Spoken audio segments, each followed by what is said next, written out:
Welcome अपना YouTube channel मैं आप सबको अपने यूट्यूब चैनल में स्वागत करता हूँ। आज अपन पढ़ने वाले हैं क्या class 12 biology chapter biotechnology principle and processes. ठीक है, देखो एक बात दिमाग में फिक्स कर लो, अगर मेरे से ये चैप्टर पढ़ रहे हो तो मुश्किल से 6 या 7 वीडियो में खत्म होने वाला है। और दूसरी इम्पोर्टेंट बात, अभी जो एग्जाम्पल देने वाला हूँ वो पूरा एग्जाम्पल बायोटेक के चैप्टर में काम आने वाला है। ठीक है, तो एग्जाम्पल क्या है, क्रिश 3 मूवी देखी है या फिर बेंटन अल्टीमेट एलियन फोर्स देखा है? सबने देखा है, मेरे को शायद बताने की जरूरत नहीं है। ठीक है, उसमें क्या होता है, बेंटन को अजमत कहते हैं कि तुम्हारी वॉच में 10 लाख एलियंस का डीएनए सैंपल है जो ओमनिट्रिक्स तुम्हारे अंदर डाल के तुमको उस मॉन्स्टर में बदल देती है। करेक्ट, सेम ऐसा ही होता है बायोटेक्नोलॉजी में। दूसरे ऑर्गेनिज्म की कोई क्वालिटी हम किसी दूसरे ऑर्गेनिज्म में डाल देते हैं जिसकी वजह से या तो उसका जीन बदलता है या तो फिर उसका फिनोटाइपिक कैरेक्टर बदलता है। ठीक है, कहने का मतलब, मान लो मैं बेन टेनिसन हूँ या तुम लोग भी बेन टेनिसन हो, तुम लोगों ने ह्यूमंगस ऑर्ब का एक्टिवेट किया तो दो तरीके हैं। अगर तुमने ह्यूमंगस ऑर्ब का एक्टिवेट किया तो या तो तुम पूरे ह्यूमंगस ऑर्ब बन जाओगे जैसा बेन बनता है, और नहीं तो उसकी पावर्स तुम्हें मिल जाएंगी, हाइट हेल्थ पावर पूरे बॉडी में आ जाएगी। सिर्फ लुक चेंज नहीं होगा, फिजिकल कैरेक्टर्स जैसे दिख रहे हैं वैसे ही रहेंगे, सिर्फ पावर चेंज हो जाएगी। ठीक है, तो इस तरीके का प्रोसेस जिसमें डीएनए को रिकॉम्बिनेंट बना के, ठीक है, किसी होस्ट के अंदर डाल के उसके अंदर वो एबिलिटी लाई जाती है जो हम चाहते हैं, इस टेक्निक को हम कहते हैं बायोटेक्नोलॉजी। यानी कि इसका एक और इंटरेस्टिंग केस बताता हूँ। क्रिश 3 मूवी में देखा है, जो विलन होता है कार्ल, ठीक है, वो क्या करता है, टेस्ट ट्यूब बेबीज जैसे दिखने वाले क्रिएचर्स बनाता है जिसको क्या नाम देता है, मानवर। उसमें वो क्या करता है, जैसे उन्होंने काया का एग्जाम्पल बताया था जो अपना रूप बदल सकती है, कि कैमेलियन का डीएनए, ठीक है, उसके अंदर डाल दिया गया जिससे कि वो अपना रंग रूप बदल सकती है। ठीक है, फिजिकल कैरेक्टराइजेशन पे। ऐसा ही अगर हम किसी एनिमल का काम आने वाला जीन किसी के अंदर ट्रांसफर कर दे और वो जीन उसमें एक्टिवेट होकर वही काम करने लगे, उसके डीएनए में भी हो जाए एक्टिवेट, तो हम कहते हैं कि the one who has been created now is created due to biotechnology and with the help of recombinant DNA technology। ठीक है, इतना क्लियर हुआ। चलो अब आगे बढ़ते हैं। दूसरी बात, ये रिकॉम्बिनेंट डीएनए क्या होता है? देखो, रिकॉम्बिनेंट डीएनए का क्या मतलब होता है, इसको ध्यान से समझना मेरी बात। सबसे पहले बायोटेक्नोलॉजी क्या होती है, integration of natural science and organism cell part there of and molecular analogous for product and service. यानी कि नेचुरल साइंस और ऑर्गेनिजम्स का सेल या सेल का कोई पार्ट यूज करके जो हम मॉलिक्यूलर एनालॉगस बनाते हैं जो हमारे प्रोडक्ट और सर्विसेज में काम आता है, उसे बायोटेक्नोलॉजी कहते हैं। ये यूरोपियन फेडरेशन ऑफ बायोटेक्नोलॉजी की दी हुई डेफिनेशन है। अब इसको मैं और क्लियर तरीके से समझाऊं तो याद है, ड्राइंग का हंसना मन, ये ड्राइंग बहुत ही खराब है, though I am trying to make it clear. ये मान लो कौन है,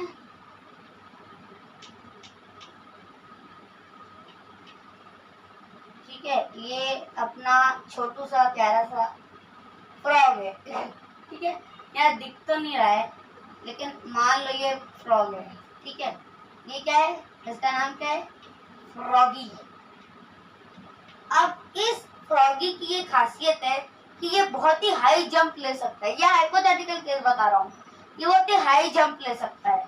तो मैंने सोचा अगर मैं इसका वो डीएनए के अंदर, क्योंकि सारे के सारे कैरेक्टरिस्टिक्स और कोड्स बॉडी की इंफॉर्मेशन कहाँ होती है, डीएनए में, तो इसके डीएनए से ही लेंगे। अगर मैं इसके डीएनए से वो जीन निकाल लूं जिसकी हेल्प से कूद पाता है और अपने अंदर डाल लूं, मैं भी कूद पाऊंगा। जस्ट लाइक स्पाइडरमैन की केस में होता, मकड़ी का डीएनए उसके अंदर घुस गया और मैच कर गया और फिर शुरू हो गया, है ना। तो वो क्या सोचता है कि ठीक है यार, ट्राई करके देखता हूँ, अगर ये हो गया सक्सेसफुल तो मेरी तो बल्ले बल्ले। ठीक है, तो ये अपने को कंडीशन रखनी है। इसमें अपन क्या करेंगे, तो देखो सबसे पहले अपन इस फ्रॉग का डीएनए लेंगे और डीएनए के अंदर से ये मान लो वो जीन है जिसकी हेल्प से डीएनए कैसा दिखता है, ऐसा दिखता है। इसमें ये ATGC ATGC ATGC ATGC, ठीक है। मान लो ये वो जीन था जो हेल्प करता है फ्रॉग को कूदने में, तो ये मैंने यहाँ निकाल लिया, ठीक है। अब मैं क्या करूंगा, इस जीन को अपने भाई साहब की जो डीएनए है या उसकी जो बॉडी है उसके अंदर डाल दूंगा। लेकिन कैसे डालूंगा, सीधे सीधे घुसेड़ दूंगा, इंजेक्शन में जीन ले लिया और डाल दिया, नहीं नहीं नहीं नहीं नहीं। इस केस में क्या होगा कि इस फ्रॉग के डीएनए से अपन ने वो जीन ले लिया जो जंपिंग में हेल्प करता है। अब इस जीन को मैं एक वेक्टर के साथ जोड़ूंगा। किसके साथ, वेक्टर। ये वेक्टर क्या होता है चाचा, पहले ये तो बता दो, अभी बता ही देते हैं, 2 मिनट रुको। मान लो वेक्टर लिया मैंने ई कोलाई, एस्केरिशिया कोलाई, ठीक है, ई कोलाई। वेक्टर का मतलब क्या होता है, जैसे फीमेल एनाफिलीज एक वेक्टर है किसकी, मलेरिया कॉजिंग एजेंट स्पोरोजोइट्स की। स्पोर्स जो है वो फीमेल की बॉडी में रहते हैं, फीमेल उस स्पोर्स को अपनी गट में कैरी करके दूसरे ह्यूमन बीइंग को ले जाती है और उसके अंदर रिलीज कर देती है ना, और बाद में खुद खून चूस के वापस आ जाती है। इसके से अपन क्या कर रहे हैं, अपन बैक्टीरिया को ले रहे हैं। बैक्टीरिया में जो ई कोलाई है, एस्केरिशिया कोलाई, इस बैक्टीरिया को ले रहे हैं। अब क्योंकि हर बैक्टीरिया के पास अपना आरएनए या डीएनए होता है, ये अपन ने क्लास 11th में पढ़ा था बायोलॉजिकल क्लासिफिकेशन में, ठीक है। तो अपन ने क्या किया, कहीं ये बैक्टीरिया मेरा जंपिंग वाला जीन के साथ साथ अपना इन्फेक्शन कॉजिंग डीएनए ले गया और बॉडी में मेरे जो रिक्वायर्ड जीन था उसके अपना ये इन्फेक्शन कॉजिंग डीएनए भी डाल दिया, तो बंदा कूदना तो छोड़ो बीमार भी पड़ सकता है। तो मैं पहले क्या करूंगा, मैं पहले इसके इस हार्मफुल डीएनए को इसमें से निकाल दूंगा और फिर अपना ये जो रिक्वायर्ड डीएनए है इसको डाल दूंगा, ठीक है। और उसके बाद मैं इसको अपने गोलू मोलू कैरेक्टर के अंदर इंट्रोड्यूस करा दूंगा। जैसे ही मैं इसको इसके अंदर इंट्रोड्यूस कराऊंगा, ये बंदा क्या बन जाएगा, जस्ट लाइक अ फ्रॉग, यानी कि ये भी उतनी लंबी छलांग मार पाएगा। लो टांगे लंबी कर दी, सिर्फ समझाने के लिए कि अब लंबा कूद सकता है, ठीक है। तो मतलब कि हमने क्या किया, डीएनए के जीन को किसी वेक्टर के साथ जोड़ के उसको होस्ट की बॉडी में ट्रांसफर कर दिया, और ये जो अपना बॉडी या ऑर्गेनिज्म बना जिसके अंदर अपना डिजायर्ड डीएनए है और जो अपने डीएनए को बॉडी के अंदर ले जाके छोड़ने का काम कर रहा है, इसको अपन ने कहा रिकॉम्बिनेंट डीएनए, रिकॉम्बिनेंट डीएनए। अच्छा, अब दूसरी बात, ठीक है, मान लिया ई कोलाई अपना वेक्टर है, इसका अपन ने फुल डीएनए निकाल दिया, इसके अंदर अपना डिजायर्ड जीन डाल दिया, बॉडी के अंदर डाल दिया और फिर वो ऐसा बन गया। लेकिन अपन ने ये डीएनए में से ये जीन यही मिलेगा, इतने बड़े डीएनए में से जिसका बेस पेयर 3.3 × 10⁹ है, उस डीएनए में अपने को पता कैसे चला कि अपने को जो जीन चाहिए वो इसी डीएनए के इसी स्ट्रैंड में। तो उसके लिए अपन ने यूज की molecular scissor, molecular scissor, scissor, ठीक है। मॉलिक्यूलर सीजर मतलब देखो, मॉलिक्यूलर सीजर मतलब कि एक कैंची होती है, मॉलिक्यूलर लेवल की सीजर। जैसे अपन नॉर्मल कैंची यूज करते हैं पेपर कट करने के लिए, ये वो कैंची है जो साइंटिस्ट यूज करता है डीएनए को कट करने के लिए। इसमें भी 2 तरह की होती हैं, जैसे अपने इसमें नॉर्मल होती है और एक डिजाइनर कैंची आती है ना 20-30 रुपए वाली, इसमें 2 होती हैं। एक होती है एंडोन्यूक्लियस, ये नाम है, ये कैंची का नाम है, एंडोन्यूक्लियस, और एक होती है एक्सोन्यूक्लियस। इन दोनों का काम क्या होता है? डीएनए को कट करना। दोनों का काम डीएनए को कट करने का होता है। फर्क इतना है, एक्सोन्यूक्लियस जो है वो, मान लो ये मेरा डीएनए स्ट्रैंड है, ठीक है, इस डीएनए स्ट्रैंड के यहाँ पे मेरा जीन है, मतलब सेंटर में, यहाँ भी ऊपर डीएनए है और यहाँ सेंटर में मेरा जीन है। तो ये एक्सोन्यूक्लियस क्या करेगा? इतने पूरे डीएनए के, यानी कि डीएनए का जो छोर है, जो बाउंड्री है, ये भी नहीं, जो बाउंड्री है, मान लो ये वो जीन है जो मुझे चाहिए, तो ये उस पूरे डीएनए का जो एक पूरा बेस पेयर है, बेस पेयर की पूरी लड़ी लेके आ जाएगा, क्योंकि ये एक्सोन्यूक्लियस बाहर से काटता है, डीएनए को बाहर बाउंड्री से काटता है। लेकिन मुझे तो सिर्फ ये जीन चाहिए, बाकी के जीन तो बेकार हो जाएंगे, इसलिए मैं क्या करता हूँ? एंडोन्यूक्लियस का यूज करता हूँ। एंडोन्यूक्लियस गुड बॉय है। ये क्या करता है? कितना लंबा डीएनए क्यों ना हो, ठीक है, और ये अपना डिजायर्ड जीन है मान लो, तो ये क्या करेगा? सिर्फ उस पर्टिकुलर जीन में कट लगाएगा जो मुझे चाहिए। कौन? एंडोन्यूक्लियस, ठीक है। मतलब ये था ATGC, ATGC, मान लो मुझे सिर्फ ये T वाला जीन चाहिए, तो एंडोन्यूक्लियस क्या करेगा? एंडोन्यूक्लियस का काम होता है पैलिंड्रोमिक सीक्वेंस को रिकॉग्नाइज करना, यानी कि डीएनए में जो ATGC ऐसे सीक्वेंस होता है ना, ATGC है ना, उस सीक्वेंस को डिटेक्ट करके, इसको पैलिंड्रोमिक सीक्वेंस कहते हैं, उस सीक्वेंस को डिटेक्ट करके पूरे डीएनए की बॉर्डर्स काट के ना लाने के बजाय उस पर्टिकुलर जीन को कट करेगा, उस पर्टिकुलर स्ट्रैंड को, डीएनए के उस पर्टिकुलर स्ट्रैंड को कट करेगा, उस जीन को, स्ट्रैंड भी नहीं, जीन को कट करेगा अंदर जाके डीएनए के, और फिर मेरा डिजायर्ड जीन मुझे लाके देगा। ये एंडोन्यूक्लियस। एक्सोन्यूक्लियस डीएनए के बाहर से ही इतना कट करेगा और लेके आ जाएगा। एक और एग्जांपल समझो, मान लो मैंने ये एंडोन्यूक्लियस और एक्सोन्यूक्लियस दो इंसान है, मैंने एक्सोन्यूक्लियस और एंडोन्यूक्लियस दोनों को कहा सामने जो आम का पेड़ है वहां से आम लेके आओ, तो एंडोन्यूक्लियस क्या करेगा? पर्टिकुलर ब्रांच ढूंढेगा। मान लो पूरा ट्री डीएनए है, डीएनए में वो एक ब्रांच ढूंढेगा जो कि ATGC अपना पैलिंड्रोमिक सीक्वेंस है, और उस सीक्वेंस में वो आम ढूंढेगा, यानी कि वो जीन ढूंढेगा जो मुझे चाहिए, और वो सिर्फ आम तोड़ के ही ला के देगा। लेकिन एक्सोन्यूक्लियस क्या करेगा?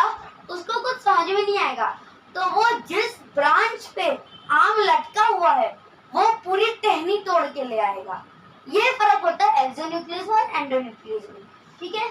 तो यहाँ पे मैंने क्या किया कि एंडोन्यूक्लियस की हेल्प से फ्रॉग के अंदर जो जंप कराने वाला जीन था उसको लिया, और बॉडी में कैसे डालूंगा? इंजेक्शन से तो डालूंगा नहीं, कोई वेक्टर चाहिए, ठीक है।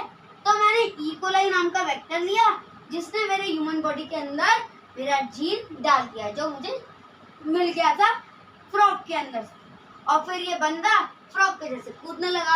हालांकि ये एक हाइपोथेटिकल केस है, तो मैं सिर्फ समझाने के लिए बता रहा हूँ, ये अपन प्लांट्स और एनिमल्स के केस में देखेंगे सिर्फ, ठीक है, लेकिन इस चैप्टर में नहीं, इसके नेक्स्ट एप्लीकेशन वाले चैप्टर में, ठीक है। इतना समझ में आया समझ में? ईमानदारी से बताना, ठीक है। अब तुम सोचोगे इकोलाई के बारे में तो कुछ बताओ। देखो इकोलाई क्या होता है?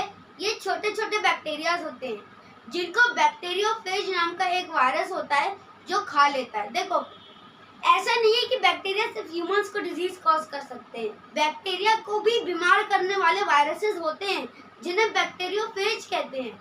वो बैक्टीरियोफेज क्या करता है? अब जैसे ही बैक्टीरियोफेज आया, जैसे रेट्रोवायरस होता है HIV का, अपना डीएनए होस्ट के मैक्रोफेज में डाल देता है और मैक्रोफेज से जबरदस्ती अपने डीएनए को क्या करता है? रेप्लिकेशन करवाता है। लेकिन इकोलाई ऐसा नहीं करने देता। इकोलाई कहता है नहीं, तू मेरे अंदर अपना डीएनए डाल के तो देख, काट के रख दूंगा। तो इकोलाई क्या करता है? इकोलाई के पास ऐसी कैपेबिलिटी होती है कि वो मिथाइलेशन की प्रॉपर्टी रखता है और एंडोन्यूक्लियस यानी कि कट करने की प्रॉपर्टी रखता है, ठीक है। और ये जो एंडोन्यूक्लियस है ये भी अपन इकोलाई से एक्सट्रैक्ट करते हैं। ये क्या करता है इकोलाई? ठीक है, ये मैं केस बताता हूँ पहले। इतना समझ में आया? इसका स्क्रीनशॉट ले लो। फिर मैं ई कोलाई के बारे में बताता हूँ अपन ने इसी को यूज क्यों किया डीएनए रिकॉम्बिनेंट बना के होस्ट के अंदर डालने के लिए। स्क्रीनशॉट ले लिया, सिर्फ ऊपर का मिटा रहा हूँ ये पार्ट बस, ठीक है। अब देखो, मान लो ये ई कोलाई था, ये आराम से टहल रहा है अपने एरिया में और यहाँ पे कौन आ गया? मान लो बैक्टीरियोफेज आ गया। जस्ट एज्यूम कि बैक्टीरियोफेज है। इसने क्या किया? ये ई कोलाई के ऊपर चढ़ गया, एकदम चढ़ा हुआ आदमी है ये ई कोलाई के ऊपर चढ़ गया और अपना डीएनए इसके अंदर डाल दिया। अब जैसे ही हमारे ई कोलाई को पता चला कि किसी ने मेरे अंदर अपना डीएनए डाला है, ये समझ गया मुझे क्या करना है। ई कोलाई ने क्या किया? इसका जो डीएनए है इसका मिथाइलेशन कर दिया, मतलब इसने अपने डीएनए के अंदर मिथाइल ग्रुप ऐड कर दिए। जैसे ये इसका डीएनए, ठीक है, इसके अंदर इसने मिथाइल ग्रुप ऐड कर दिए, CH4 CH4 CH4 CH4, ठीक है। इसने ऐसा क्यों किया? ताकि ये अपने डीएनए को पहचान सके कि जिसमें मिथाइल है वो मेरा डीएनए है। और क्योंकि ये होस्ट का डीएनए है, मतलब होस्ट नहीं सॉरी बैक्टीरियोफेज का डीएनए जो नॉन मिथाइलेटेड है, तो अब वो समझ जाएगा कि बाहर से जो अनवांटेड डीएनए मेरे अंदर आया मुझे इन्फेक्ट करने, वो कौन सा है? जो नॉन मिथाइलेटेड है। और वो कौन सा है? जो मेरा डीएनए है वो मिथाइलेटेड है। तो जैसे ही बैक्टीरियोफेज अपना डीएनए इसके अंदर डालता है, ये तुरंत अपने डीएनए के ऊपर मिथाइल ग्रुप दे देता है, जल्दी काम करो। उसके बैक्टीरियोफेज ने जो अपना डीएनए अपने अंदर डाला ना अपने को इन्फेक्ट करने के लिए, उसने रेड टी शर्ट पहनी है, तो हम लोग जल्दी से मिथाइल की टी शर्ट पहन लो। मिथाइल पहन लिया हम लोगों ने। अब ये बंदा क्या करता है? तलवार निकालता है, ठीक है, मतलब रेस्ट्रिक्शन एंडोन्यूक्लियस एंजाइम निकालता है। जो होस्ट है, जो प्रेडेटर है यानी कि बैक्टीरियोफेज, उसके डीएनए को कट करने लगती है।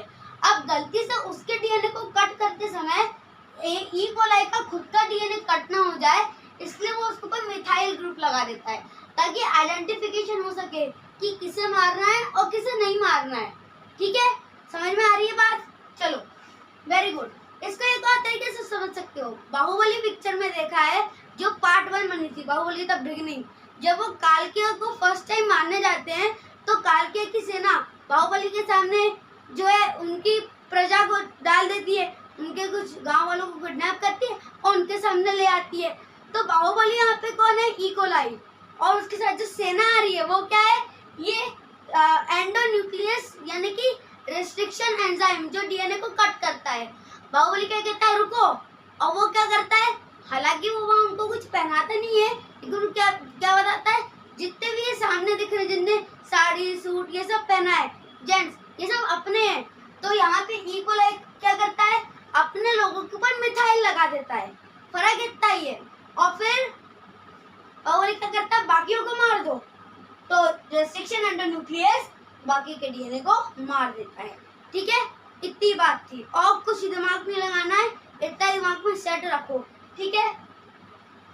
ओके, ये क्या हो गया अपना रिकॉम्बिनेंट डीएनए क्या होता है और कैसे बनता है। अब मैं इसकी एकदम एक बार एनसीईआरटी रीडिंग दे देता हूँ, फिर तुम लोग ये चेक कर लेना, ठीक है। Let me take the NCERT book.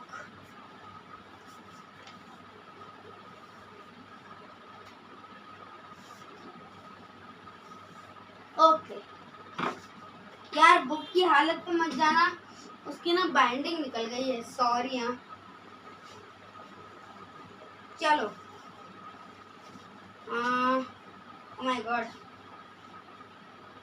ये तो पूरा ही उल्टा पुल्टा हो गया,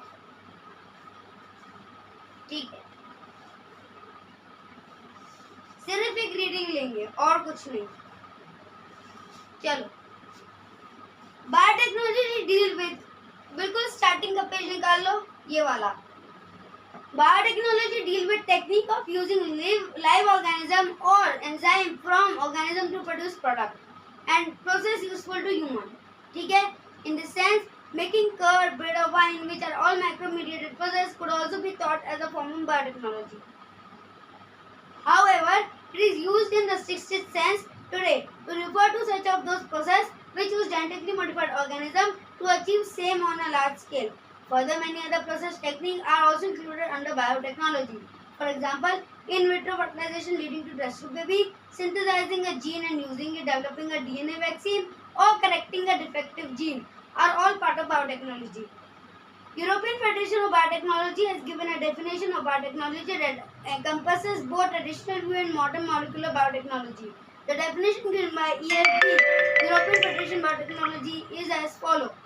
Integration of natural science and organism, cells, part, therefore and molecular analogues for product and service. Principles of biotechnology. Among many, the two core techniques that enable birth of modern biotechnology are genetic engineering. Technique 2 वहाँ पे alter लिखा है उसकी जगह change भी लिख सकते हो. To change the chemistry of genetic material means DNA और RNA to introduce these into host organism and thus change the phenotype of the host organism. दूसरा bioprocess engineering maintenance of sterile environment ambience की जगह environment in chemical engineering process to enable growth of only desired microbe eukaryotic cell in large quantity for manufacture of biotechnological products like antibiotics, vaccines, enzymes, etc. You probably appreciate the advantages of sexual reproduction over asexual reproduction. Former provide opportunity for variation and formulation of unique combination of genetic setup. ठीक है, यहाँ मत आओ, सीधे नीचे आओ third line में, fifth line में. Traditional hybridization process used in plant and animal breeding very often lead to inclusion and multiplication of undesirable gene along with the desired gene. Technique of genetic engineering which include creation of recombinant DNA, use of gene cloning and gene transfer. Overcome this limitation and allow us to isolate and introduce only one or a set of desirable gene without introducing undesirable gene into the target organism. उसके बाद एक question दिया है, do you know, उसको skip करो और नीचे आओ. Most likely this piece of DNA would not able to multiply itself in the progeny cell of the organism, but when it gets integrated into the genome of the recipient, it may multiply and inherit along with the host DNA. This is because alien piece of DNA has become part of chromosome, which has the ability to replicate. In chromosome, there is a specific DNA sequence called origin of replication, which is responsible for initiating replication. Therefore, for multiplication of any alien piece of DNA in an organism, it needs to be part of the chromosome, which has specific sequence known as origin of replication. Thus, an alien DNA is linked with the origin of replication so that this alien piece of DNA can replicate and multiply itself in the host organism. This can also be called as cloning or making multiple identical copies of any template DNA. फिर दूसरी line में आना, the construction of first recombinant DNA emerged from the possibility of linking a gene encoding antibiotic resistance with the native plasmid of Salmonella typhimurium. Stanley Cohen and Herbert Boyer accomplished this in 1972 by isolating antibiotic resistant gene by cutting out piece of DNA from plasmid, which was responsible for conferring antibiotic resistance. Cutting of DNA at specific location became possible with the discovery of so-called molecular scissor restriction enzyme. The cut piece of DNA was then linked with the plasmid DNA. The plasmid DNA act as a vector. Plasmid DNA act as a vector to transfer the piece of DNA attached to it. ठीक है? You probably know that mosquito act as an insect vector to transfer the malaria parasite into the human body. In the same way, plasmid can be used as a vector to deliver an alien piece of DNA into the host organism. Linking of antibiotic resistant gene with the plasmid vector become possible with the enzyme DNA ligase. DNA ligase मतलब देखो cut करने के लिए तो क्या था, restriction endonuclease restriction enzyme. लेकिन जब इस डीएनए को होस्ट के अंदर डालेंगे तो होस्ट के डीएनए के साथ तो इसको जोड़ना पड़ेगा ना, यानी इसको चिपकाना पड़ेगा होस्ट के डीएनए के साथ. तो उसके लिए इस डीएनए को डीएनए से चिपकाने का एक ग्लू होता है जिसको लाइगेज कहते हैं. डीएनए को चिपका रहे हैं तो डीएनए लाइगेज का यूज करेंगे. ठीक है, ये कोई बड़ी भारी बात नहीं है, सिर्फ एक ग्लू है. जैसे सिजर थी वो ग्लू है जो होस्ट के अंदर जो डीएनए या जीन अपन डाल रहे हैं उसको चिपकाने के काम आता है. When this DNA is transferred into the Escherichia coli bacterium closely related to Salmonella, it could replicate using the new host DNA polymerase enzyme and make multiple copies. Ability to multiply copy of antibiotic resistant gene in E. coli was cloning of antibiotic resistant gene in E. coli. ठीक है, उसके बाद you can hence infer that there are 3 basic steps in genetically modifying an organism. अगर हमें किसी organism को genetically modify करना है, बायोटेक्नोलॉजी की हेल्प से मॉडिफाई करना है, तो उसके लिए 3 स्टेप है. पहला, identification of DNA with desirable gene. जो जीन चाहिए, जैसे अपने को मेंढक से वो जीन चाहिए था कूदने वाला, तो पहले अपन उस जीन का आइडेंटिफिकेशन किया. दूसरा, introduction of identified DNA into the host. जो होस्ट है यानी कि वो आदमी जिसके अंदर अपन को डालना था, उसके अंदर इंट्रोड्यूस करा दिया. और तीसरा, maintenance of introduce DNA in the host and transfer of DNA to its progeny. और उसके बाद हम ये देखते हैं कि वो बंदे के अंदर जब ये डीएनए अपन ने डाल दिया फ्रॉग के जंपिंग वाला, तो वो अच्छे से काम कर रहा है, डीएनए बना रहा है, क्या वो कूद पा रहा है, इन सब का. ठीक है. नेक्स्ट जो लेक्चर होगा पार्ट 2, उसमें मैं आपको 7 स्टेप बताऊंगा जो एनसीईआरटी में दिए हैं रेस्ट्रिक्शन एंजाइम यानी कि टूल्स ऑफ रिकॉम्बिनेंट डीएनए में. रेस्ट्रिक्शन एंजाइम आ गया. उसके अलावा फिर gel electrophoresis, process of recombinant DNA technology. ठीक है. फिर obtaining फॉरेजन gene product, insertion of gene recombinant DNA into the host. ये सब पूरे 7 स्टेप्स में एकदम क्लैरिटी के साथ पार्ट 2 में क्लियर कर दूंगा. ये था पार्ट 1 जिसमें अपन ने पढ़ा बायोटेक्नोलॉजी के इंट्रोडक्शन और रिकॉम्बिनेंट डीएनए के बारे में. ठीक है. पार्ट 2 में मिलते हैं विद द न्यू टॉपिक. ध्यान से अच्छे से एक बार और देख लो वीडियो, कोई दिक्कत नहीं है. ठीक है. मिलते हैं पार्ट 2 में द न्यू टॉपिक. वीडियो अच्छी लगे तो लाइक करो, शेयर करो, सब्सक्राइब करो, कमेंट कर बताओ कैसी लगी.